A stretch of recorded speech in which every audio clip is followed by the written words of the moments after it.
அட்டமச்சனியின் நட்டங்கள் தவிர்க்க எங்கள் வலம்புரிநாதன் வலக்கை மேலே அட்டமச்சனியின் நட்டங்கள் தவிர்க்க எங்கள் வலம்புரிநாதன் வலக்கை மேலே வாழ்ந்திட வைப்பதும் தாழ்ந்திட வைப்பதும் சனி பகவானின் செயல் அல்லவா. அந்த கணபதி கரத்தை கண்டவர் தமக்கு சனியின் பார்வை நலமல்லவா.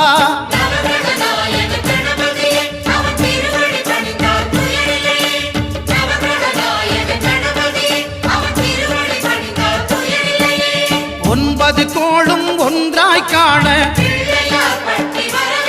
அங்கு கற்பகம் என்னும் கடவுளின் மெய்யில்